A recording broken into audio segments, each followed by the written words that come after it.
Demikian firman Tuhan Roma 8 ayat 1 dan 2. Sama-sama kita baca 3, 2, 1. Demikianlah sekarang tidak ada penghukuman bagi mereka yang ada di dalam Kristus Yesus. Roh yang memberi hidup telah memerdekakan kamu dalam Kristus dari hukum dosa dan hukum maut. Mari kita berdoa. Bapa yang baik, terima kasih Bapa buat firman-Mu Tuhan. Bapa di sorga, kami sebentar Bapa baca firman-Mu, biarlah firman-Mu yang kami Bapa dengar, Bapa hari ini boleh menjadi kekuatan dalam hidup kami Bapa di sorga. Bapa yang percaya Tuhan, bukan kuat dalam tapi oleh Roh-Mu Bapa. Terima kasih Tuhan, kami sambut firman-Mu sama-sama kita katakan amin. Terima kasih. Terima kasih Tuhan Yesus. Minggu lalu kita sudah belajar firman Tuhan tentang apa? Tentang apa, Mai? Minggu lalu? Yesus berjalan-jalan di atas air. Haleluya, Tuhan. Yang penting apa semalam? Pesannya? Ya, pesannya yang penting semalam supaya kita minta tolong sama Tuhan, ya. Terus kan minta tolong sama Tuhan, maka ditolong, ya. Jangan sungkan minta tolong sama Tuhan. Dan ketika Tuhan bilang datanglah, ya, kita harus datang, ya. Tuhan memberi kesempatan, ya. Kalau kita mau tolong Tuhan, kita mau datang kepada Tuhan. Minggu ini kita belajar firman Tuhan tentang hidup oleh Roh, ya. Kenapa penting belajar hidup oleh Roh? Karena begini,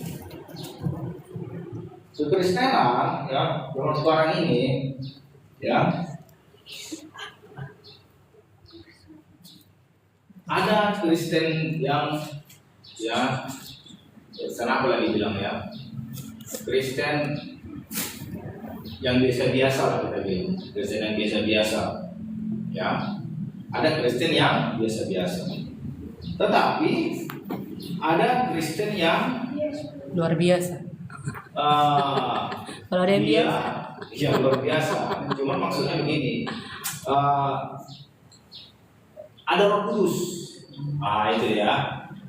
Karena memang ada beberapa gereja, ya saya katakan denominasi lah, denominasi gereja tidak meluaskan Roh Kudus bekerja, ya, tidak meluaskan Roh Kudus bekerja di denominasinya, di gerejanya.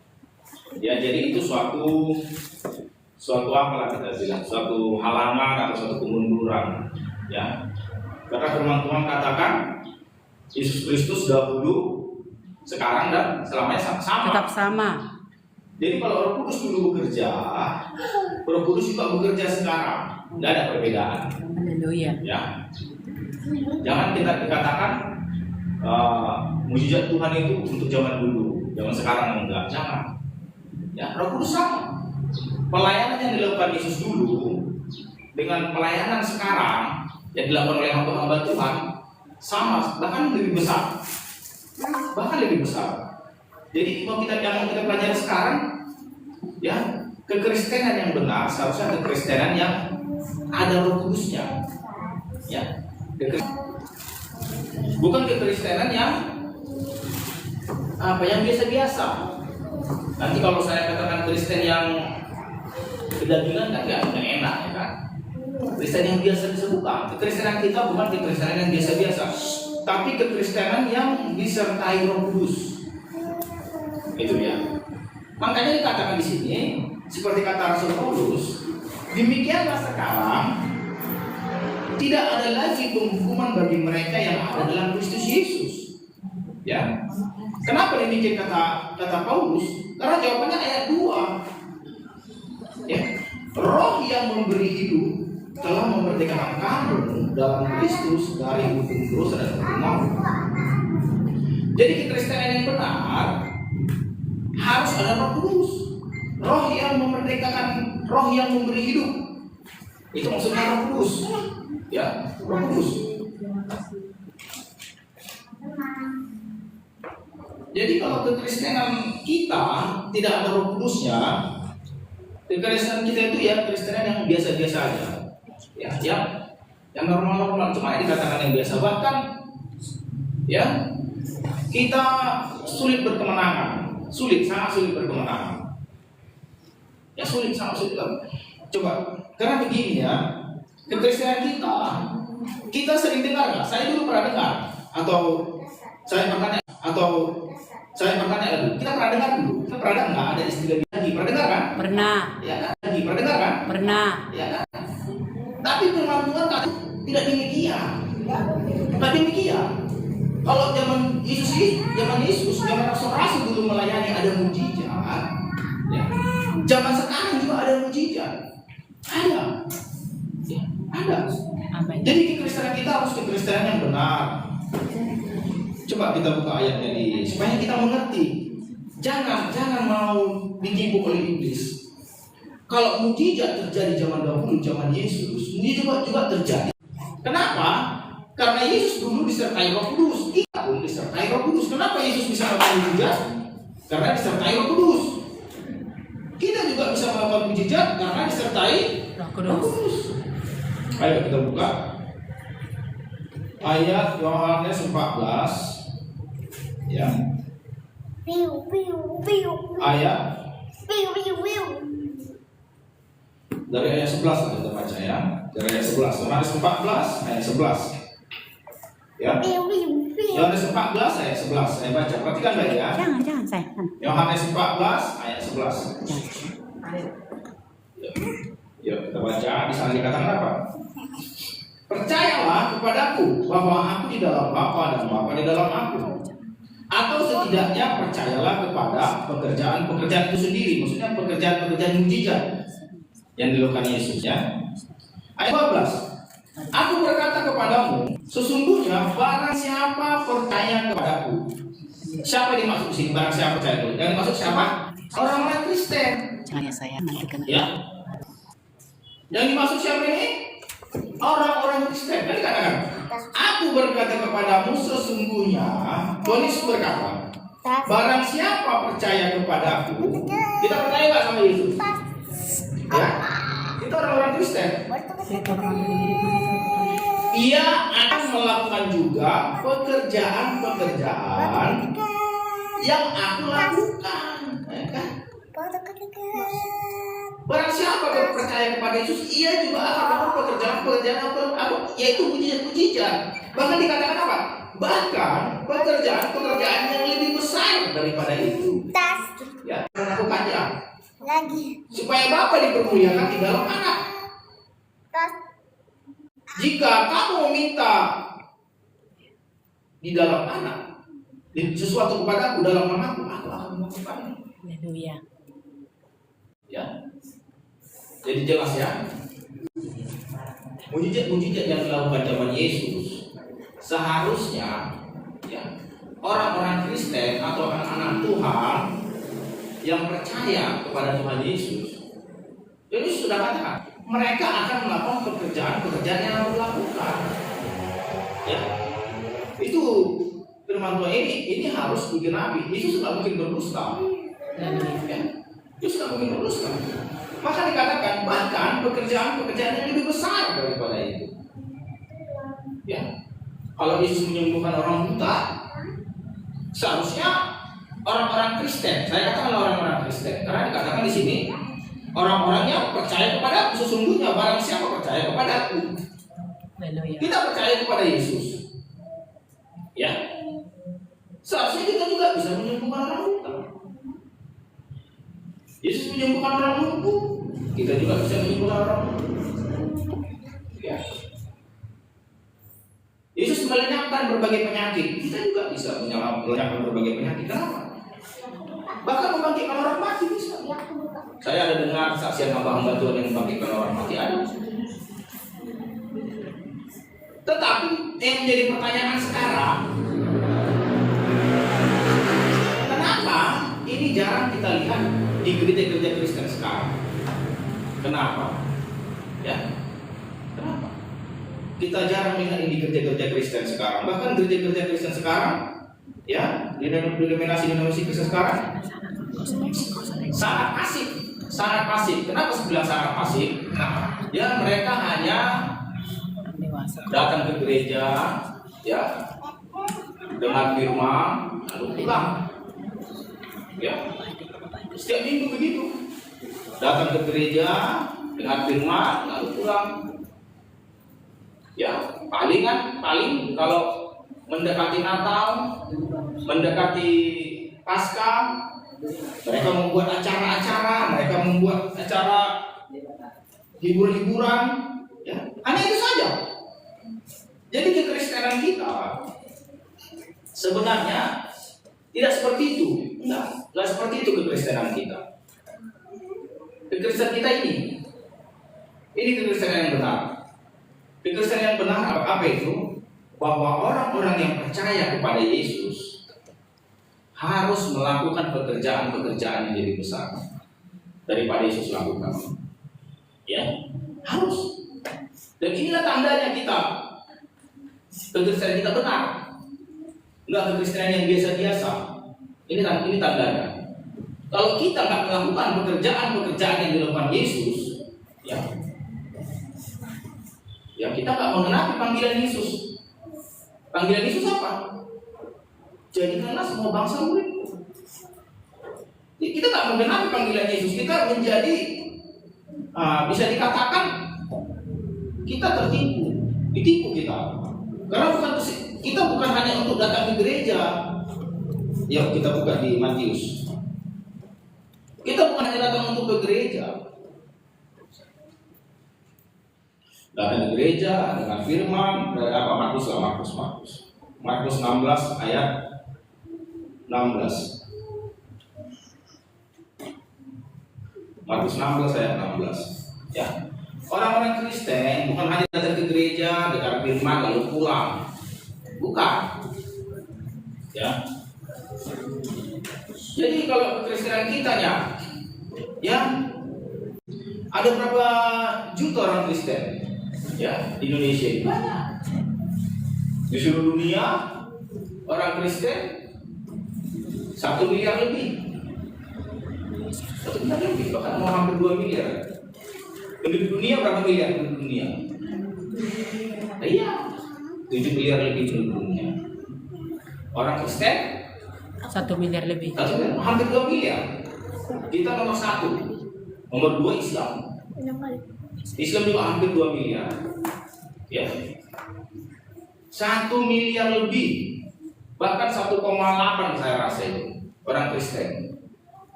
Tapi 1,8 orang Kristen ini, apakah mereka memiliki Roh Kudus? Kalau mereka memiliki Roh Kudus, mereka pasti melakukan pekerjaan-pekerjaan lebih besar. Yang baik kerjaan itu dikatakan Yesus tadi, barang siapa percaya kepada Aku, mereka akan melakukan pekerjaan-pekerjaan lebih besar. Jadi kekristenan kita bukan kekristenan biasa. Coba kita buka ayat Markus 16 ayat 16. Saya baca, perhatikan baik. Dikatakan di sini apa? Demikian firman Tuhan. Siapa yang percaya dan dibaptis akan diselamatkan. Tetapi siapa yang tidak percaya akan dihukum. Ini yang dimaksud di sini orang-orang Kristen.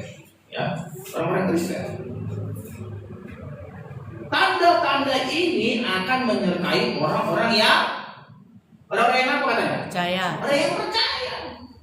Orang yang percaya sama Tuhan Yesus tadi. Ya.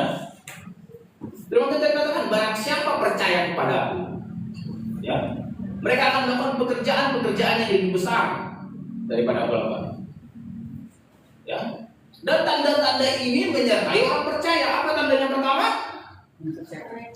Mereka akan mengusir setan-setan demi Namaku. Ya. Ini tanda pertama orang Kristen yang dipenuhi Roh Kudus. Bisa mengusir setan. Iya. Jadi kekristenan kita jangan Kristen biasa. Kalau ada orang Kristen takut elok kuburan, ini macam mana ini? Di sini aja disuruh mengusir setan. Kalau orang Kristen takut elok kuburan itu udah nggak Kristen. Harus lebih banyak berdoa lagi. Iya. Ya, jangan takut. Jangan takut. Karena setan-setan itu nggak ada kuasanya. Karena Tuhan Yesus sudah menang. Hanya nakuti aja. Iya, nggak ada kuasanya. Mengusir setan. Jadi inilah kekristenan yang benar, bukan Kristen biasa-biasa. Ya, firman ini dicatat. Ya, ini menjadi suatu kesaksian, suatu bukti. Ini bukan dongeng, artinya ini firman ini nggak palsu, ini kesaksian yang benar. Nyata. Iya, orang Kristen yang benar memang harus bisa mengusir setan. Itu orang Kristen yang benar, memang harus bisa. Jadi kalau dikatakan tahu orang Kristen, ya usir setan, nggak bisa. Nah, itu udah gak benar. Orang Kristen memang harus bisa mengusir setan. Bukan dengan kekuatan kita, ya, bukan dengan kekuatan kita. Kalau tukang sihir, ya, dia mengusir setan dengan kekuatannya. Tapi kita mengusir setan dengan apa? Kuasa Roh Kudus. Iya, dengan nama Yesus. Dikatakan di sini apa? Mereka akan mengusir setan demi Namaku. nama aku. Jadi bukan demi nama kita, bukan. Kalau tukang sihir, lu pun mengusir setan dengan namanya sendiri, dengan kekuatannya sendiri. Tetapi kita mengusir setan demi nama Yesus. Artinya apa? Artinya nama Yesus adalah nama di atas segala nama. Nama Yesus adalah nama di atas segala nama. Dengan ayat ini sudah cukup membuktikan bahwa Yesus adalah Tuhan. Amin. Banyak orang bertanya, mana buktinya Yesus Tuhan? Mana buktinya Yesus Tuhan? Tuhan nggak pernah, Yesus nggak pernah berkata sembahlah aku, sembahlah. Ini orang-orang apa ini? Dengan ayat ini cukup membuktikan bahwa Yesus adalah Tuhan. Kenapa? Demi nama Yesus tunduk semua nama. Ya, setan-setan itu tunduk. Ya. Semua penyakit-penyakit dalam nama Yesus tunduk. Amin. Demi nama Yesus, ya. Jadi kekristenan kita harus dekat dengan Roh Kudus. Tanpa Roh Kudus kekristenan kita jadi kekristenan yang apa dikatakan? Yang hampa, yang kosong. Kalau apanya dibilang itu hanya Kristen KTP. Hanya Kristen KTP kita kalau kita enggak mengenal Roh Kudus, ya. Dikatakan juga apa nih yang kedua? Mereka akan berbicara dalam bahasa-bahasa yang baru bagi mereka. Apa maksudnya? Sekilas kita nggak akan bisa mengerti ayat ini. Kita nggak akan mengerti. Mereka akan berbicara dalam bahasa-bahasa yang baru bagi mereka. Kita nggak akan mengerti apa artinya. Apa mungkin kalau dibaptis tiba-tiba jadi pandai bahasa Inggris, pandai bahasa Prancis, pandai bahasa Jerman? Ya, bukan itu maksudnya. Bukan. Untuk mengerti ayat ini kita harus melihat di kisah para rasul apa yang terjadi ketika Roh Kudus datang. Haleluya. Ya, karena tanpa kita melihat kisah para rasul kita nggak mengerti arti ayat ini. Coba kita lihat di kisah para rasul apa yang terjadi. Makanya saya katakan kekristenan yang benar harus dekat dengan Roh Kudus. Kalau nggak kekristenan kita jadi kekristenan KTP. Ya, kita buka di kisah supaya kita mengerti maksud ayat tadi. Mereka akan berbicara dalam bahasa-bahasa yang baru bagi mereka. Coba kita buka di kisah pasal 2.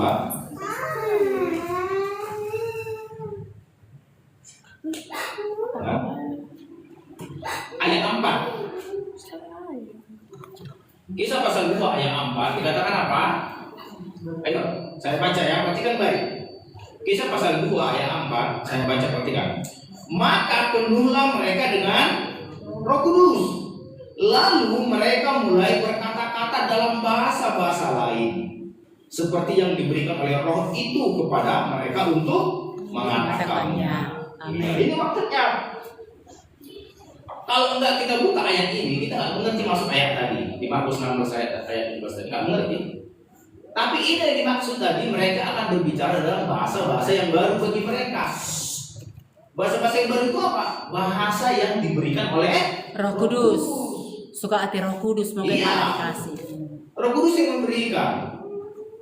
Ya. Kalau dijelaskan nanti bisa dibaca 1 Korintus 14. Di sana dijelaskan mengenai bahasa lidah. Bahasa lidah. Terjemahan lamanya bahasa lidah, tapi terjemahan barunya bahasa roh. Bahasa Yunaninya glosalia apa ya? Nah, itulah bahasa lidah. Ya, jadi itu. Jadi kekristenan yang benar harus ke sini. Pertanyaannya, kebenaran firman ini tidak diketahui banyak orang Kristen. Kebenaran ini banyak tidak diketahui orang Kristen. Kristen, ada 1,8 miliar orang Kristen. 1,8 miliar, bahkan lebih. Saya mungkin sudah 2 miliar saya rasa orang Kristen di dunia ini. Berapalah yang mengerti tentang Roh Kudus? Berapalah yang dipenuhi Roh Kudus? Berapalah? Kalau denominasi, ya mungkin hanya denominasi Pentakosta atau denominasi karismatik. Kalau denominasi yang lain bagaimana?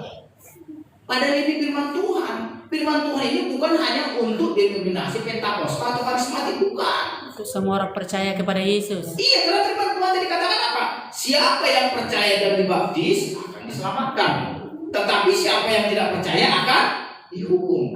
Ayat selanjutnya ayat 17-nya, tanda-tanda ini menyertai orang-orang yang percaya. Kalau ada 1,8 miliar orang Kristen, bahkan hampir 2 miliar orang Kristen, mereka semua orang-orang percaya Yesus adalah Tuhan. Tetapi yang menjadi pertanyaan, apakah tanda-tanda ini menyertai mereka? Bahkan firman Tuhan tadi mencatat, barang siapa percaya kepadaku, mereka akan melakukan pekerjaan-pekerjaan yang lebih besar. Ya. Jadi kekristenan kita harus dekat dengan Roh Kudus. Ya, harus dekat dengan Roh Kudus. Jangan kita tidak mengenal kebenaran. Ya, banyak orang Kristen tidak mengenal kebenaran. Mereka pikir kekristenan itu hanya cukup datang ke gereja lalu pulang. Setiap mendekati bulan 12 ada perayaan, mendekati bulan 4 ada perayaan. Ya, bukan kekristenan itu bukan. Bukan datang ke gereja, nyanyi-nyanyi, dengar khotbah lalu pulang. Bukan. Kita punya pekerjaan. Pekerjaan kita ada. Di ayat 15 dikatakan apa ini? Pergilah ke seluruh dunia, beritakanlah Injil kepada segala makhluk. Markus 16 ayat 15. Ya. Kita ada pekerjaan. Kita enggak hanya datang ke gereja. Kalau kekristenan kita hanya datang ke gereja setiap minggu, dengar khotbah, nyanyi-nyanyi baru pulang, tunggu minggu depan lagi, tunggu gitu-gitu aja ya. Enggak hanya sekitar di situ kekristenan kita. Kekristenan kita kekristenan yang aktif, yang bukan yang pasif. Pasif itu berdiam diri, menutup diri, tapi kita aktif. Ya, aktif membawa perubahan bagi orang-orang di sekitar kita, yang membawa perubahan. Bagaimana kita membawa perubahan kalau kita nggak mengikuti tanda-tanda ini? Kalau kita nggak bisa mengusir setan, nggak mungkin. Harus bisa. Ayat selanjutnya ayat 18. Markus 16 tadi ayat 18. Mereka akan memegang ular. Dan sekalipun mereka minum racun maut, mereka tidak akan mendapat celaka. Mereka akan meletakkan tangan atas orang sakit dan orang itu akan sembuh. Mereka dikatakan apa di sini? Akan memegang ular. Artinya memegang ular ini. Ya, jangan salah paham. Jangan nanti kalian pegang ular ke binatang mana ya? Jangan. Ular itu binatang yang berbahaya ya. Jangan mencobai. Iya, jangan mencobai. Berbahaya. Tetapi yang dimaksud ular itu kan lambang setan. Ya, ular itu lambang setan. Ya, kita punya kuasa untuk mengalahkan, itu maksudnya. Ayat lain dikatakan bukan memegang, menginjak. Ayat lain menginjak ular dan kalajengking. Amin. Ya, di sini katakan memegang, tapi lebih tepatnya menginjak ular. Coba kita buka 10 ya. Supaya kita paham, jangan salah paham ya. Kita buka 10 supaya kita mengerti. Ular itu lambangnya setan ya. Lukas 10 di ayat 16. Lukas 10 ayat 19. Lukas 10 ayat 19 supaya kita mengerti bahwa orang-orang Kristen ya punya kuasa. Kuasanya dari mana? Dari Roh Kudus. Amin. Ya, kita harus paham kekristenan kita bukan kekristenan yang biasa-biasa. Ya. Lukas 10 ayat 19, saya baca, perhatikan baik. Lukas 10 ayat 19. Demikian firman Tuhan. Sesungguhnya aku telah memberikan apa? Kepada kuasa. Kuasa itu power, kekuatan. Ya. Dunamos. Ya, akar kata dari dinamik, bisa meledakkan, menghancurkan, itu maksudnya. Ya, kepada kamu untuk menginjak ular. Itu maksudnya menginjak. Ya, saya tadi bahasanya memegang, tapi kita tepat menginjak. Artinya apa itu? Iblis setan itu nggak berkuasa sama kita. Itu maksudnya, ya. Menginjak ular dan kalajengking dan kuasa untuk menahan kekuatan musuh, sehingga tidak ada yang akan membahayakan kamu. Dari ayat ini apa kita dapat pengertian? Bahwa sebenarnya orang Kristen tidak bisa disantet, Haleluya. tidak bisa diguna-guna, ya, Amin. tidak bisa dipelet, nggak bisa diapa-apain. Tidak ada yang membahayakan kamu. Kita tidak akan kena bahaya kemanapun. Kalau orang-orang dunia, ya mereka harus pakai penjaga badan. Kalau mau pergi ke mana harus pakai penjaga badan. Bahkan mereka harus pakai pantangan, nggak boleh ini, nggak boleh, banyak pantangannya. Ya, banyak pantangan. Karena mereka takut. Ya, nggak boleh lewat dari bawah jemuran katanya. Kalau saya dengar dulu, mesti kayak gitu kan, bawah jemuran. Ya, ada kayak gitu ya. Ada pantangan-pantangannya. Kita nggak demikian. Haleluya. Ya, kita dalam nama Yesus. Ya, dalam nama Yesus. Amin. Nggak ada yang membahayakan kita. Bahkan dikatakan tadi apa? Mereka akan meminum racun. Walaupun mereka akan minum racun maut, mereka tidak akan mendapat celaka, dikatakan. Jangan mencobai. Iya, tapi jangan diminum baygon, jangan. Ya jangan ya diminum baygon ya. Tadi kata firman Tuhan, nggak apa-apa minum racun, diminum baygon, jangan. Ya. Uji nyali dulu katanya. Iya, jangan. Ujinya apa guys? Ya, saya pernah lihat ada apa? Tumbler, tahu tumbler? Tahu. Nah, termos. Iya. Tapi anehnya dibikin gambar baygon depannya. Kan ada, saya terkejut. Kok ada yang mau beli ini, saya pikir. Ya. Baca AC tadi. Iya, ada kayak gitu, aneh-aneh aja. Ya, jangan ya. Jadi begitu ya. Jadi kekristenan kita sebenarnya kita dalam perlindungan Tuhan. Ya, itu Kristen yang benar. Sekalipun mereka minum racun maut, mereka tidak akan mendapat celaka. Artinya begini, ada satu kesaksian, ada satu misionaris, ya. Mereka memberitakan Injil ke suatu daerah pedalaman, ya. Tapi karena orang pedalaman ini menaruh curiga kepada misionaris ini, dikira misionaris ini orang jahat. Jadi orang pedalaman ini bikin racun ke dalam minuman misionaris ini. Saya dengar saksinya langsung. Orang yang mengalami, saya dengar langsung berkhotbah di mimbar. Orang Jepang.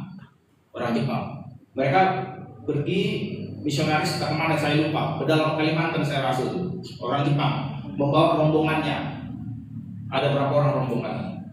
Dikasih racun mereka, ya. Jadi kasih racun, mereka berpikir besok pagi pasti ada mati semua ini misionaris ini, ya. Baru kasih makan enak, tapi jangan dikasih racun. Tapi misionaris ini nggak apa, sama sekali nggak tahu itu makanan dikasih racun. Mereka santai makan, bahkan makan dengan lahap. Gak ada yang mati. Ya, baru besok paginya bangunlah semua segar bangun. Ya kan? Ditunggu-tunggu sampai siang. Iya, kok nggak ada reaksi kan kayak gitu kan sama apa ini kepala desa, kepala suku kampung, nggak ada reaksi. Ya, reaksinya hanya sakit perut. Ya, semua anggotanya sakit perut semua, sakit perut gitu semua kan. Nggak ada apa-apa. Baru lama-lama kepala desa ini bertanya, kalian kok sehat-sehat ya? Ada apa rupanya Pak?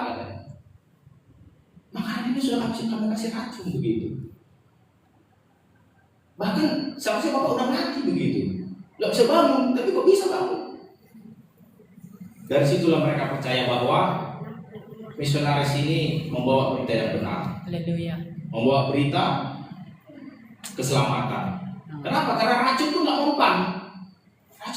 Itu maksud ayat ini. Sekalipun mereka minum racun maut, mereka tidak mendapat Celaka. Bahkan dikatakan juga mereka akan meletakkan tangan atas orang sakit dan orang itu akan sembuh. Begini ya, saya juga dulu bertanya-tanya mengenai ayat ini. Di sini dikatakan mereka akan meletakkan tangan atas orang sakit dan orang itu akan sembuh. Menurut ayat ini, mendoakan orang sakit bukan hanya khusus untuk hamba-hamba Tuhan, rupanya. Bukan. Kita semua bisa berdoa untuk orang sakit. Haleluya. Ya. Karena ayat ini nggak dibilang mendoakan orang sakit hanya hamba Tuhan, nggak ada di sini dikatakan. Amin. Mendoakan orang sakit itu hal yang paling lumrah dilakukan orang Kristen. Ya. Jadi kalau kita orang Kristen mendoakan orang sakit itu hal yang paling lumrah itu. Jangan bilang, hamba Tuhan lah panggillah dulu pendeta, panggillah dulu hamba Tuhan. Bukan. Ayat ini mencatat mendoakan orang sakit itu tanda orang percaya. Mendoakan orang sakit bukan tanda pendeta. Jangan salah. Banyak orang Kristen sekarang kalau mendoakan orang sakit, ya pendeta dipanggil atau hamba Tuhan dipanggil. Ya.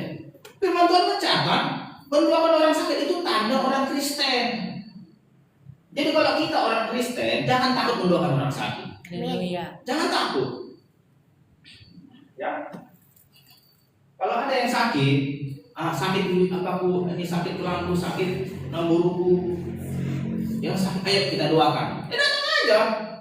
Nggak perlu, aku panggil dulu pendeta aku yang nggak perlu begitu. Ini ayat ini mencatat tanda orang percaya yang mendoakan orang sakit, bukan tanda pendeta. Ya. Saya dulu berpikir kayak gitu. Kalau ada yang sakit, ambil pendeta, ambil hamba Tuhan. Ya. Saya dulu berpikir begitu, tapi firman Tuhan rupanya nggak begitu. Mendoakan orang sakit itu adalah tanda orang percaya. Amin. Ya. Jadi kalau ada yang sakit, cepat-cepat aja doakan.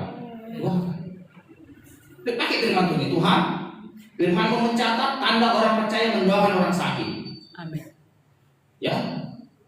Tuhan kalau kita pakai firman Tuhan lebih gercep dari Tuhan yang menolong Roh Kudus. Karena dipakai firman, betul juga firman yang mengatakan kalau mendoakan orang sakit itu tanda orang percaya. Amin. Amin. Ya. Bahkan di ayat lain dikatakan apa? Hendaklah kamu saling mendoakan. Ya, kalau ada orang sakit di antaramu katanya, dia Yakobus 5. Ambil minyak, ya doakan. Saling mendoakan kita, saling mendoakan. Itulah tanda kekristenan yang benar.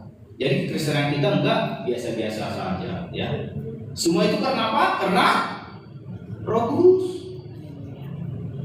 Karena Roh Kudus, tanpa Roh Kudus kita nggak bisa melakukan ini semua. Ya nggak bisa. Ya, bahkan dari banyak orang yang penuh Roh Kudus, belum tentu semua percaya diri. Ya. Sama-sama penuh Roh Kudusnya, cuman kalau disuruh mendoakan, kaulah kan gitu. Kaulah di depannya, nggak percaya diri. Kenapa begitu? Kita kembali kayak tadi ke Roma pasal 8 tadi. Ya. Bukan Roma pasal. Roma pasal 8 tadi. Oke. Roma pasal 8. Ya. Roma pasal 8 ayat. Ya. Ayat 1 dan 2. Demikianlah sekarang tidak ada lagi penghukuman bagi mereka yang ada di dalam Kristus Yesus. Kenapa tidak ada penghukuman? Karena kita sudah dimerdekakan, ya. Sudah dimerdekakan. Roh yang memberi hidup telah memerdekakan kamu. Ini jawabannya. Kenapa tidak ada lagi penghukuman? Karena kita sudah merdeka. Amin. Ya. Kita tak di bawah hukuman lagi, sudah merdeka. Roh yang memberi hidup telah memerdekakan kamu dalam Kristus dari hukum dosa dan hukum maut. Ya.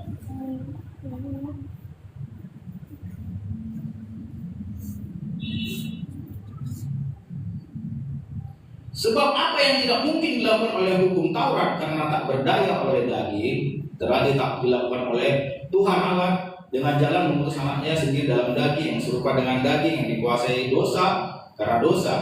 Ia telah menjatuhkan hukuman atas dosa di dalam daging, supaya tuntutan hukum Taurat digenapi di dalam kita yang tidak hidup menurut daging melainkan menurut Roh. Memang ayat ini agak rumit ya, tapi nanti saya jelaskan. Sebab mereka yang hidup menurut daging memikirkan hal-hal dari daging, mereka yang hidup menurut Roh memikirkan hal-hal dari Roh. Karena keinginan daging adalah maut, tetapi keinginan Roh adalah hidup dan damai sejahtera. Sebab keinginan daging adalah perseteruan terhadap Tuhan Allah, karena ia tidak takluk kepada hukum Tuhan. Hal itu memang tidak mungkin baginya. Mereka yang hidup dalam daging tidak mungkin berkenan kepada Tuhan. Begini, ya, ini agak panjang ya. Jadi saya persingkat begini. Saya persingkat ya. Sebentar ya.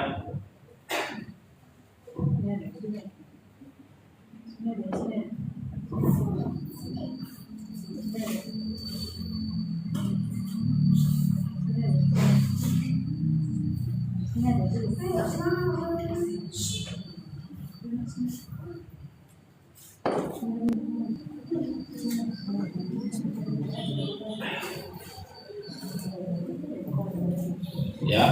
begini. Kekristenan, ya kekristenan itu tidak lepas dari apa? Melakukan hukum. Melakukan apa? Hukum, perintah Tuhan. Perintah Tuhan. Itu Kristen benar harus melakukan Perintah Tuhan. hukum. Tetapi hukum ini, melakukan hukum ini, kita melakukannya dengan kekuatan kita. Ya. Ada orang yang melakukan hukum dengan kekuatannya. Jadi ada dua orang yang melakukan hukum. Melakukan hukum dengan kekuatannya, melakukan hukum dengan kekuatan Roh Kudus. Nah, ini dia bedanya. Ya. Ada dua. Ya, melakukan hukum dengan kekuatannya, melakukan hukum dengan kekuatan Roh Kudus. Jadi ada dua Kristen. Kristen yang melakukan hukum dengan kekuatannya, Kristen melakukan hukum dengan kekuatan Roh Kudus. Bagaimana kita bisa melakukan hukum dengan kekuatan Roh Kudus kalau kita nggak punya Roh Kudus? Bagaimana? Nggak bisa. Sehingga jadinya Kristen yang melakukan kekuatan dengan kekuatan dagingnya. Ya. Ini membedakannya. Coba kita buka di Roma 8 ayat 9. Coba kita buka supaya kita mengerti. Perhatikan ayat 9. Tetapi kamu tidak hidup dalam daging, melainkan dalam roh. Ya. Jika memang roh Tuhan diam di dalam kamu. Tetapi jika orang tidak memiliki roh Kristus, ia bukan Milik Tuhan, milik Kristus. Jadi begini, kalau kita Kristen, ya, kita melakukan hukum dengan kekuatan kita, nggak diakui Tuhan itu, nggak diakui Tuhan. Yang diakui Tuhan apa? Tetapi jika orang, ya, dikatakan, tetapi jika orang tidak memiliki Roh Kristus, ia bukan milik Kristus. Ya, jadi kalau kita melakukan hukum dengan kekuatan kita, itu nggak diakui. Kita bukan milik Kristus kita. Ya, jadi kita harus melakukan hukum dengan kekuatan Roh Kudus. Ya, dengan kekuatan Roh Kudus.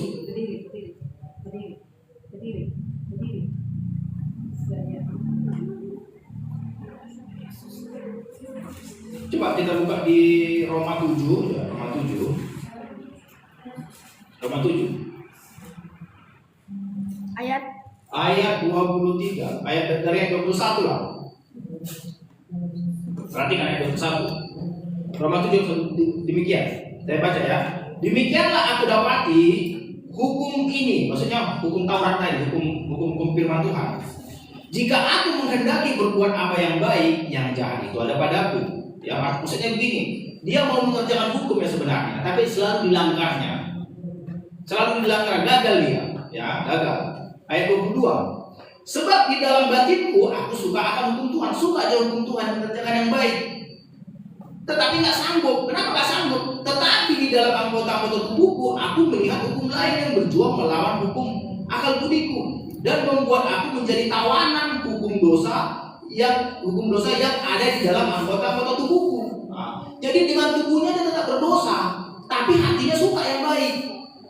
Ya, hatinya suka melakukan hukum, tapi tubuhnya tetap berdosa, tetap mengerjakan dosa. Kenapa? Karena memang tubuhnya nggak sanggup. Gak pernah terwujud melakukan. Iya, nggak pernah terwujud. Tubuhnya nggak sanggup melakukan hukum tadi. Nggak bisa, gagal terus, gagal. Ya, itu yang terjadi dengan orang Farisi dan ahli Taurat. Orang Farisi dan ahli Taurat, mereka suka hukum itu. Mereka pelajari, mereka bahkan tulis. Ada 613 itu. Mereka hafal, bahkan dihafal. Tapi mereka gagal terus, nggak sanggup. Sehingga ayat 24 apa dikatakan Paulus? Aku manusia celaka. Secara daging. Iya, celaka lah aku ini. Bagaimana ini Tuhan? Aku mau yang melakukan hukum, tapi nggak bisa kukerjakan. Makanya saya katakan tadi, Kalau kita Kristen yang melakukan hukum dengan kekuatan daging kita, kekuatan tubuh kita, kita celaka. Makanya kita harus melakukan hukum dengan kekuatan Roh Kudus supaya nggak celaka. Ya, celaka. Aku manusia celaka. Aku manusia celaka. Siapakah yang akan melepaskan aku dari tubuh maut ini? Artinya tubuhku ini pasti membawa aku ke neraka. Kalau mengikuti keinginannya kan gitu, tubuh maut. Tetapi ayat 25 dikatakan syukurlah kepada Tuhan. Amin. Syukurlah. Berarti ada apa? Berarti Paulus dapat jalan keluar. Ada jalan keluarnya. Apa pertolongan? Iya, ada pertolongan. Syukurlah kepada Tuhan oleh Yesus Kristus Tuhan kita. Ada pertolongan dari Tuhan Yesus. Ya. Ada pertolongan dari Tuhan Yesus. Kalau kita baca, jadi dengan akal budi kau melayani hukum Tuhan, dengan tubuhku aku melayani hukum dosa. Ini maknanya agak sulit ini. Cuman yang penting itu dulu, ya. Ada pertolongan dari Tuhan. Ya. Pertolongan itu apa? Pertolongan itu ini. Ayat 2-nya Roma 8 ayat 2, Roh yang memberi hidup telah memerdekakan kamu dari hukum dosa dan hukum maut. Ya, artinya secara daging kita nggak sanggup kita secara daging. Tapi kalau kita berikan Roh Kudus yang bekerja, kita sanggup. Kenapa? Makanya dikatakan di ayat 7. Sebab keinginan daging adalah perseteruan terhadap Tuhan, karena dia tidak takut kepada hukum Tuhan. Hal ini memang tidak mungkin baginya. Ya, kalau daging kita memang mau melawan hukum aja, melanggar hukum. Melawan Tuhan terus. Iya, melawan Tuhan. Mereka yang hidup dalam daging tidak mungkin berkenan kepada Tuhan, nggak mungkin. Kalau kita mengikuti daging kita, walaupun hati kita mau melakukan hukum, tapi daging kita tak mau. Ya, daging kita tak mau. Tetapi apa yang membuat berbeda? Yang membuat berbeda ini di ayat 5. Kita ke atasnya ayat 5. Sebab mereka yang hidup menurut daging memikirkan hal-hal dari daging. Mereka yang hidup menurut roh memikirkan hal-hal dari roh. Ini dia. Ya. Jadi harus dari roh. Baru bisa kita pikirkan hal-hal dari roh. Kalau kita dari daging, nggak bisa. Harus dari roh. Makanya ayat 5, mereka yang hidup menurut daging memikirkan, sebab mereka yang hidup menurut daging memikirkan hal-hal dari daging. Mereka yang hidup menurut roh memikirkan hal-hal dari roh. Ya. Jadi harus kita mulai dari roh. Kalau nggak kita mulai dari roh, kita nggak bisa. Ya. Makanya saya katakan penting sekali kekristenan kita, kekristenan yang ada Roh Kudus. Tanpa ada Roh Kudus, kita nggak akan mungkin bisa. Kalau hanya dengan daginglah kita melakukan hukum kekuatan daging, kita nggak bisa. Pikiran kita hanya dikuasai daging. Ya, nggak bisa. Coba kita buka di apa? Galatia pasal 5. Di sana lebih simpel. Apa aja penjelasannya? Galatia pasal 5. Galatia pasal 5 ayat 16. Aku baca. Ya. Ya, baca lah. Galatia pasal 5 ayat 16. Jelas. Maksudku ialah hiduplah oleh Roh, maka kamu tidak akan menuruti keinginan daging. iya. Sederhana, satu ayat aja itu. Maksudku ialah hiduplah oleh roh. Maksudnya tadi orang yang memikirkan roh, orang yang memikirkan melakukan hal-hal dari roh. Orang yang memikirkan daging melakukan hal dari daging. Makanya dikatakan hiduplah oleh roh, maka kamu tidak akan menuruti keinginan daging. Jadi kalau dibilang hiduplah oleh roh, tapi rohnya nggak ada, bagaimana bisa? Jadi nggak bisa kita melakukan hukum Tuhan tanpa Roh Kudus. Makanya dikatakan tadi, barang siapa tidak memiliki Roh Kristus, ia bukan Milik Kristus. milik Kristus. Ya, makanya dikatakan tadi, Roh dulu memulai. Makanya kekristenan kita, kekristenan yang dekat dengan Roh Kudus. Ini dia. Kekristenan yang dekat dengan Roh Kudus. Bersekutu dengan Roh Kudus. Jangan jadi Kristen yang biasa-biasa aja. Bahkan dituntun Roh Kudus. Iya. Ya. Jangan. Jangan kekristenan kita biasa-biasa aja, harus dekat dengan Roh Kudus. Tandanya tadi pertama apa katanya? Ketika Roh Kudus itu memenuhi, mereka akan berbicara Berbahasa baru. bahasa baru. Mereka akan mulai berbicara dengan bahasa-bahasa baru. Jadi kekristenan kita ya harus biasakanlah berbahasa baru, berbahasa lidah. Ya, harus ke sana. Jadi ya kalau mereka belum dapat, ya berdoalah minta Roh Kudus ya. Tuhan Yesus pasti kasih. Ya, Tuhan Yesus kasih. Bagi orang tua, perhatikan anak-anaknya. Bimbing anak-anaknya supaya penuh Roh Kudus. Bimbing anak-anak supaya penuh Roh Kudus. Ya. Oh ya, curi. Bimbing anak-anak penuh Roh Kudus ya. Tanpa Roh Kudus nggak bisa. Roh Kudus yang menyertai. Ya. Roh Kudus yang memberi kekuatan. Roh Kudus yang membangkitkan. Ya, Roh Kudus.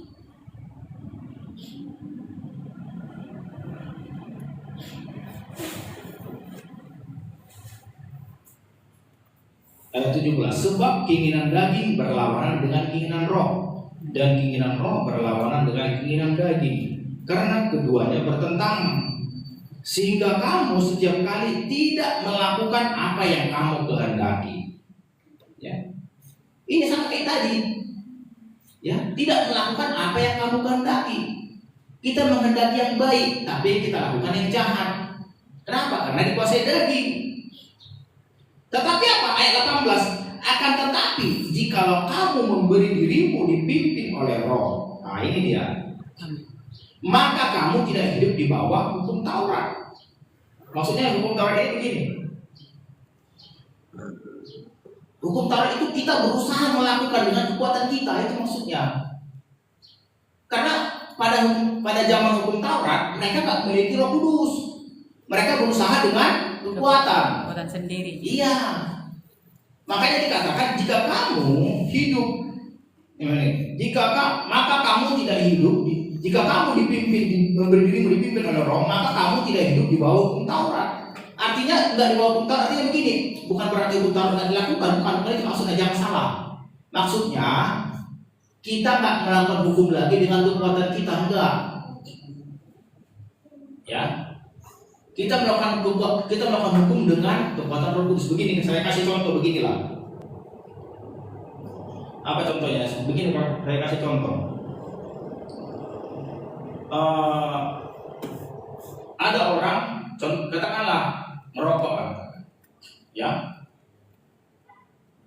Dulu dia merokok, bertobat, dibaptis, ya, tetapi sebelum penuh Roh Kudus,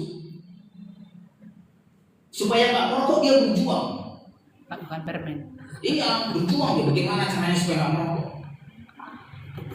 Ya, ada berjuang. Tetapi sesudah dia penuh Roh Kudus, dia banyak berdoa. Amin. Keinginannya merokok tadi berkurang hilang. Jadi dia nggak lagi berusaha untuk nggak merokok, tapi karena dengan sendirinya dia tidak suka. Dengan sendirinya dia nggak suka. Dia nggak suka. Bahkan lama-kelamaan mencium asap rokok pun nggak suka. Karena sudah berdoa tadi. Iya. Meminta Roh Kudus Roh menguatkan. Kudus. Jadi dia nggak berjuang lagi. Tapi lama-kelamaan nggak suka. Cuma contohnya lagi. Oh begini, ada ilustrasi. Ilustrasinya ini sekedar ilustrasi ya, ilustrasi. Ada hewan ini suka memakan makanan yang kotor, ya kan, dimakanilah yang kotor, makan. Tahu lah kita apa namanya hewannya ya, yang suka makan yang kotor, makan yang kotor. Tiba-tiba hewan ini, ya gara-gara diberi sesuatu, tiba-tiba seleranya berubah. Mau nggak kira-kira dia makan kotoran itu? Kan enggak kan? Enggak. Karena jadi berubah seleranya. Jadi sebenarnya ini sama kayak firman Tuhan yang mengatakan menjadi ciptaan baru. Ya, ciptaan baru. Roh Kudus membuat kita menjadi ciptaan baru. Coba kita buka ya. Efesus pasal 4. Dibaliknya ya. Kita menjadi ciptaan baru, yang lama sudah berlalu. Maksudnya kesukaan kita tadi udah kita tinggalkan.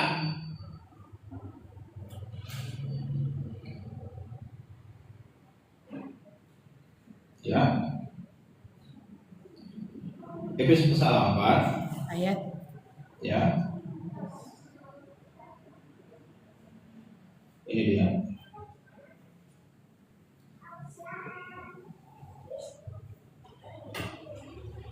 Ayat berapa yang bagus ini? Coba kita buka.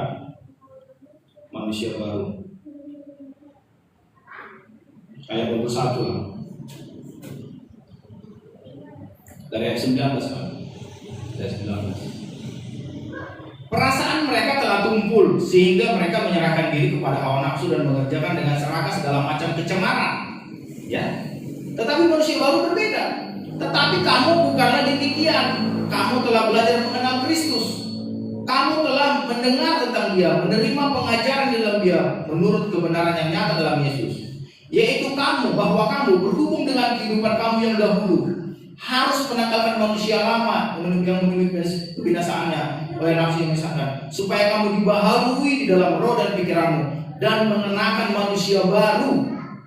Ya, manusia baru yang diciptakan menurut kehendak Tuhan di dalam kebenaran dan kekudusan yang sesungguhnya. Ya, manusia baru. Jadi orang yang menerima Roh Kudus sudah menjadi manusia baru. Amin.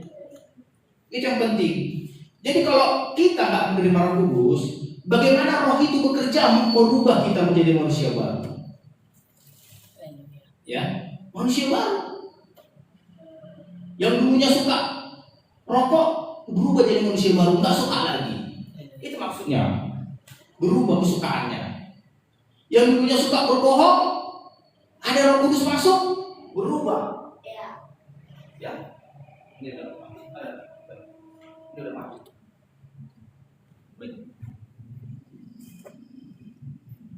Ya, berubah. Jadi saya tanya dulu, kita yang sudah menerima Roh Kudus, ketika kita menerima Roh Kudus, ada nggak perubahan di kesukaan kita? Berubah kan? Ada. Berubah, pasti berubah. Berubah kesukaan kita.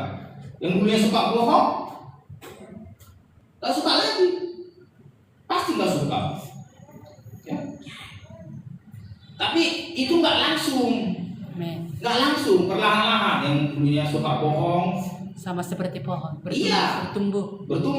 Roh Kudus itu juga akan memperbaharui, seperti dikatakan di sini. Dia akan memperbaharui perlahan-lahan.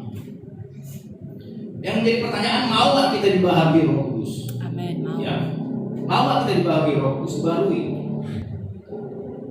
Ya, semua yang suka bersungut-sungut dibaharui, lama-lama nggak suka. Itu pekerjaan Roh Kudus. Jadi begini, kalau karaktermu nggak berubah, berarti ada yang salah dengan Roh Kudusnya. Ada yang perlu dibetulin ini. Iya, ada yang perlu dibenarkan. Orang-orang Kristen, kalau Roh Kudus itu bekerja dengan benar di dalam diri, pasti berubah, menjadi manusia baru. Yang dulunya nggak suka seperti tadi, yang suka dia makan makanan yang kotor, ya, tiba-tiba berubah. Ya, mana mungkin lagi suka dia makan yang jorok? Gak suka. Bahkan dikatakan yang lainnya, perkataan kotor pun jangan ada keluar dari mulutmu, katanya. Jangan. Jadi kekristenan yang benar itu menjadi manusia baru oleh Roh Kudus. Ya, saya baca sekali lagi di sini ya. Karena kamu telah mendengar tentang Dia, menerima pengajaran di dalam Dia menurut kebenaran yang nyata dalam Yesus, yaitu bahwa kamu berhubung dengan kehidupan kamu yang dahulu. Kehidupan yang dahulu apa? Suka bergosip, suka berbohong, suka bersungut-sungut, mencuri, berdusta, macam. Harus menanggalkan manusia lama yang menemui kebinasaannya dan oleh nafsunya yang menyesatkan, supaya kamu dibaharui. Jadi ada pembaharuan di dalam roh dan pikiranmu dan mengenakan manusia baru. Amin. yang telah diciptakan menurut kehendak Tuhan Allah di dalam kebenaran dan kekudusan yang sesungguhnya. Ya, jadi jelas ya. Fungsi Roh Kudus apa tadi? Merubah kita menjadi manusia baru. Fungsi Roh Kudus itu melepaskan kita dari hukum dosa dan hukum maut. Ya, kita enggak lagi melakukan hukum dengan kekuatan kita, enggak. Tapi Roh Kudus yang bekerja memperbaharui, dikatakan di sini, memperbaharui Roh Kudus. Ya, di sini dikatakan tadi, mengenakan manusia baru yang diciptakan oleh Tuhan. Ya, supaya kamu dibaharui dalam roh, ayat 23, Efesus 4:23, supaya kamu dibaharui dalam roh dan pikiranmu. Pekerjaan Roh Kudus memperbaharui. Amen. Ya, jadi perhatikan apa kita, kekristenan kita, perhatikan. Kalau kekristenanmu tidak membuat kau menjadi manusia baru, ya, itu gagal kekristenan kita. Hanya datang gereja pulang, karakter nggak berubah. Datang gereja pulang, karakter nggak berubah. Itu nggak jadi manusia baru. Kekristenan kita harus menjadi manusia baru. Amen. Ya, yang tidak apa tadi kesukaan sama yang jelek-jelek sama dosa ditinggalkan, lama-lama ditinggalkan ya, manusia baru. Itu pekerjaan Roh Kudus. Bukan kekuatan kita, bukan. Karena kita tidak lagi di bawah hukum Taurat. Artinya di bawah hukum Taurat melakukan hukum itu dengan kekuatan, enggak. Tapi dengan Roh Kudus. Ya, sampai sini ya firman Tuhan. Mari kita berdoa.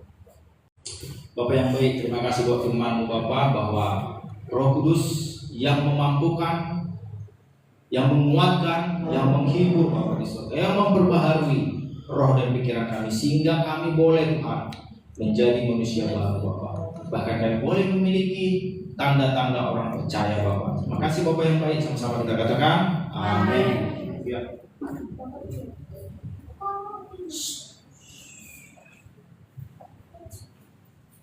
Haleluya, shalom untuk kita semua. Haleluya, terpuji nama Bapa di surga. Di surga. Jadi kalau kita mendengar itu berasal dari Tuhan Yesus. Bahkan dibilang demi ada banyak yang diberikan Tuhan Yesus. Kristen itu adalah ada visinya. Kekristenan bukan hanya sekedar dikandung sudah jadi Kristen, dilahirkan otomatis jadi Kristen, besar menjadi Kristen, tetapi tidak mengerti apa arti kekristenan. Kekristenan itu ada tujuan, ada visi. Haleluya. Kekristenan itu maksud Tuhan Yesus itu supaya orang itu benar-benar berbeda dari orang-orang yang bukan Kristen. Jadi kalau saya berikan contoh sedikit aja lah ya. Bagaimana melakukan hukum dengan kekuatan sendiri dan bagaimana kekuatan Roh Kudus untuk melakukan hukum ini. Haleluya. Ini contoh tadi. Ini contoh kecil aja lah.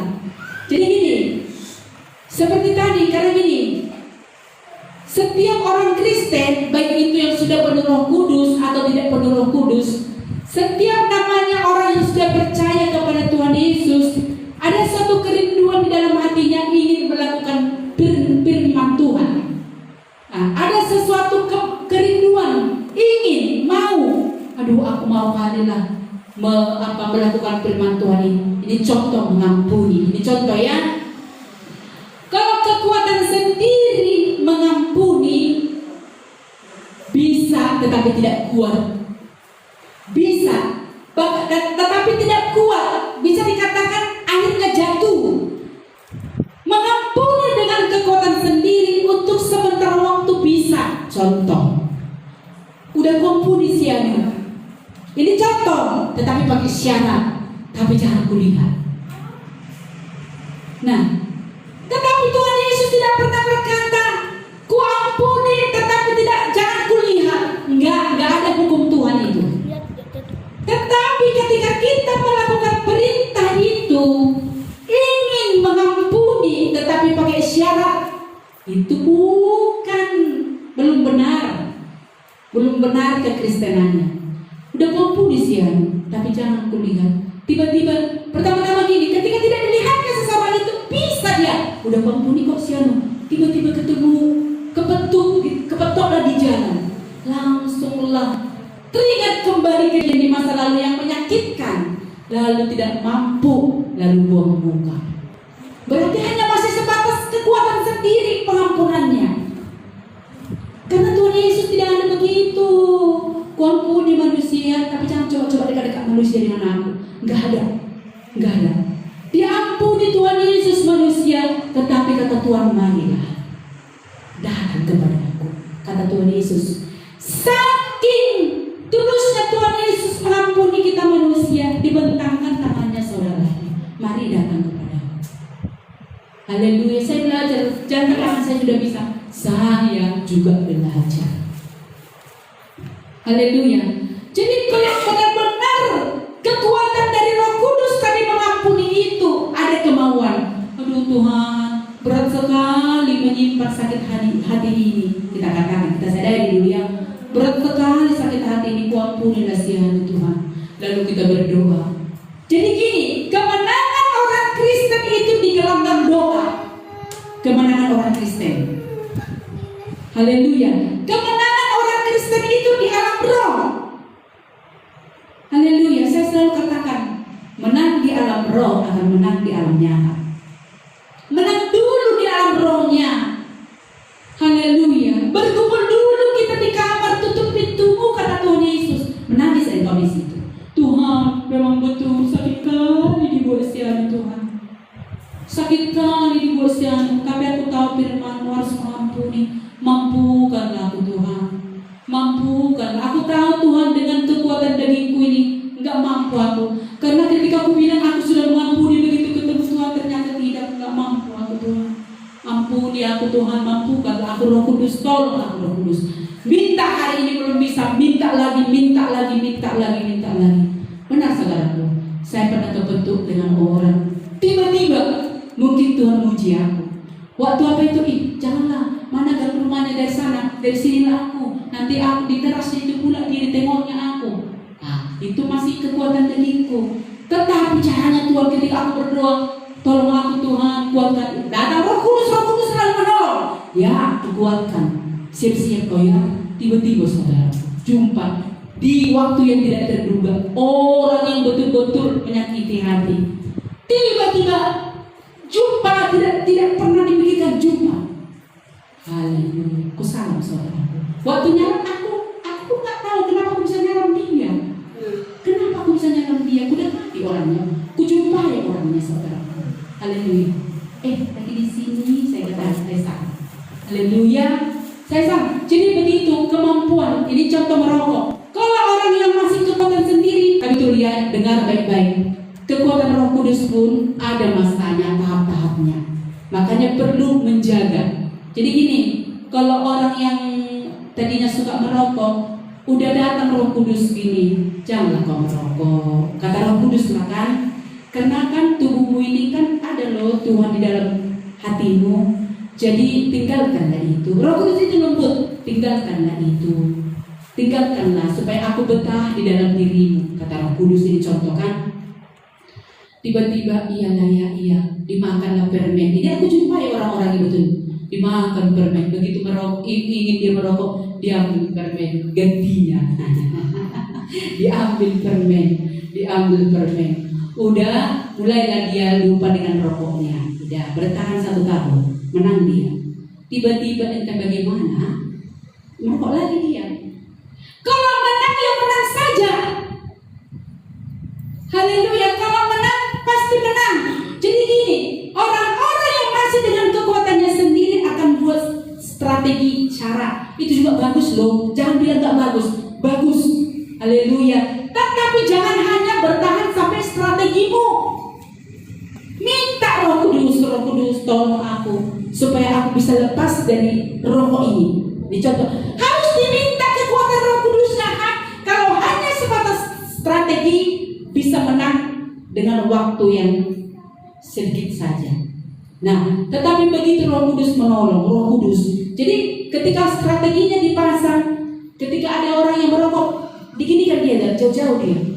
Janganlah, asapnya itu pun jangan dekat, jangan kena dulu asapnya sama aku. Karena nanti langsung enak kurasa. Gak sadar tanganku, aku jadi jadi ikut ambil rokoknya.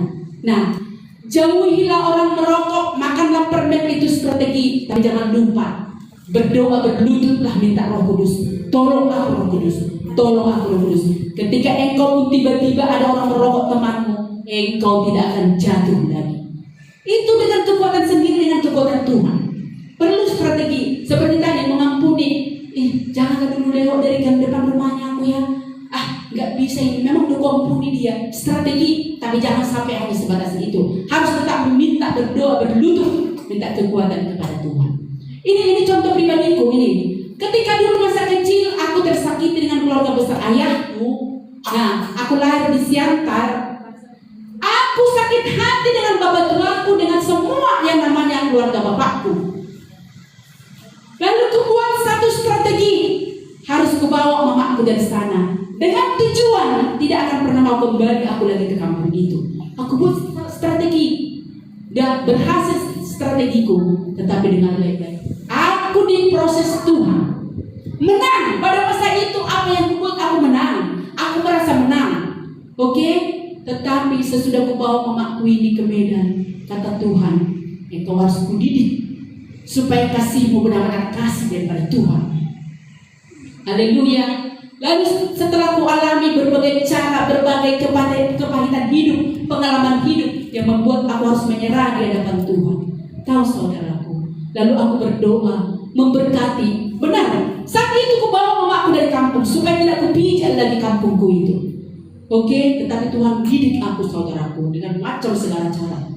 Terus aku merendahkan hati, minta ampun di hadapan Tuhan, berdoa di kamar aku berdoa, mampukan aku memberkati saudara-saudaraku di sana Tuhan. Mampukan, kudoakan, kusebut namanya satu-satu, kudoakan mereka, kuberkati orang-orang yang menyakiti orang tuaku, kuberkati keturunan-keturunan yang kuberkati, kudoakan semua mereka. Dengan waktunya Tuhan, ketika Tuhan mulai memunculkan berkat kepada aku, Tuhan buat aku siap mendatangi mereka. Aku minta maaf kepada mereka saudaraku pas situasi tanggap. Iya, caranya Tuhan. Jadi gini, strategi boleh-boleh saja. Sampai kita mampu dikuatkan Roh Kudus, buatlah strategi. Bagaimana engkau memerangi sifat dagingmu. Tapi tidak sebatas itu. Kita harus doa di hadapan Tuhan, supaya benar-benar Roh Kudus yang memampukan. Dengan kekuatan aku menangis aku, ku berkati nama-nama, ku sebutkan nama-nama yang menyakiti mamaku ini. Karena begitu sakit yang mereka berbuat kepada mamaku, ku berkati mereka, ku doakan. Begitu aku menang di alam roh, siap di alam nyata aku berangkat menjumpai mereka. Ku doakan, ku berkati, ku datangi, ku bawa makanan, ku beri berkat-berkat yang dari Tuhan untuk mereka. Haleluya, supaya tahu kita ya, strategi akan jatuh, tidak akan kuat. Bagaimana melakukan hukum dengan kekuatan sendiri itu akan jatuh. Tetapi ketika kita dikuatkan Roh Kudus, engkau akan jijik dengan rokokmu. Engkau akan jijik. Haleluya, engkau akan jijik dengan dosamu, dengan kekuranganmu, dengan kelemahan-kelemahanmu. Dulu aku suka menyendiri menangis. Kalau sekarang tiap hari kerja aku memuji-muji Tuhan, bersorak-sorak. Dulu masa kecil aku tersakiti mamaku, terimbas kepada aku saudaraku. Mempunyai karakter itu tidak pede, apalah dibilang itu ya. Apa itu? Minder. Itu yang punya. Tetapi ketika aku terima Roh Kudus membuat aku percaya diri, tetapi bukan sepenggal. Beda. Haleluya, Roh Kudus itu. Haleluya, Roh Kudus itu yang membuat kerjanya nggak tahu, kita nggak tahu. Yang penting saja minta kekuatan. Baik saudaraku, haleluya, supaya kita tahu siang hari ini bagaimana melakukan firman dengan kekuatan Roh Kudus. Haleluya, sampai di sini terpuji. Haleluya, terpuji nama Tuhan. Terima kasih buat saudara kami yang di online. Mungkin agak apa ya, tetapi yang demikian apa adanya. Haleluya. Karena kekristenan itu Tuhan punya tujuan kepada kita. Jangan pernah takut mendoakan orang sakit. Itu maksud Tuhan. Jangan pernah. Sama seperti kata Bapak yang khotbah tadi itu tadi. Ketika ada orang sakit, tapi anehnya saudaraku, pada saat ini situasi kami, kalau yang lain-lain belum dipanggil kami, begitu mendoakan yang sakit kami dipanggil. Kalau yang lain belum diakui kami saudaraku, tapi begitu yang sakit, tajuk kami akun tulangmu, tajuk kami akun siang. Haleluya. Semalam saya katakan kepada Bapak, Berat deh Pak sebenarnya ya, mereka ngakuinya, tapi mereka malu-malu. Haleluya. Sampai segitunya Tuhan, rencana Tuhan untuk setiap orang Kristen. Dipakai Tuhan maksudnya. Dimulai dari keluarga kita dulu. Gak usah pergi mencari orang-orang sakit ke rumah sakit sana dulu. Ketika ada yang sakit di rumah, kita sendiri yang sakit, ayo dalam nama Tuhan Yesus.